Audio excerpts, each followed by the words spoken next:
Hi అండి, welcome to our channel. ఈరోజు recipe tomato మెంతి కూర అండి. చాలా సింపుల్ మరియు చాలా టేస్ట్గా ఉంటుందండి. చిన్న పదార్థాలు: మెంతి కూర, టమోటాలు 4, ఉల్లిపాయ 1, పచ్చిమిర్చి 1, అల్లం వెల్లుల్లి పేస్ట్ 1 టేబుల్ స్పూన్. స్టవ్ వెలిగించి ఒక కడాయి పెట్టి 2 టేబుల్ స్పూన్ ఆయిల్ వేసుకొని, ఆయిల్ హీట్ అయ్యాక ఆవాలు, జీలకర్ర, పచ్చిశనగపప్పు వేసుకొని వేగనివ్వాలండి. అవి వేగాక పచ్చిమిర్చి, ఉల్లిపాయ, కరివేపాకును 1/2 టేబుల్ స్పూన్ పసుపు వేసుకొని కలుపుకొని ఉల్లిపాయను వేగనివ్వాలండి.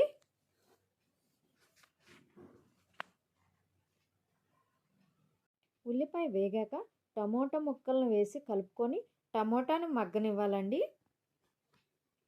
టమోటా కొంచెం మగ్గాక 1 టేబుల్ స్పూన్ అల్లం వెల్లుల్లి పేస్ట్ వేసుకొని కలుపుకొని ఇంకొంచెం సేపు మూత పెట్టుకొని మగ్గనిద్దామండి. టమాటా మగ్గాక 1/2 టేబుల్ స్పూన్ ధనియాల పౌడర్, 1 టేబుల్ స్పూన్ కారం వేసి కలుపుకొని తరువాత మెంతికూర వేసి తగినంత ఉప్పు వేసుకొని బాగా కలుపుకొని మూత పెట్టుకోవాలండి. మెంతికూరను టమోటా గ్రేవీలో బాగా ఉడకనివ్వాలండి. మెంతికూర ఉడికాక కొత్తిమీర గార్నిష్ చేసుకొని 2 మినిట్స్ ఉంచి స్టవ్ ఆఫ్ చేసుకోవడమేనండి. Thank you for watching. మరిన్ని వీడియోస్ కోసం మా ఛానల్ని సబ్స్క్రైబ్ చేసుకోండి.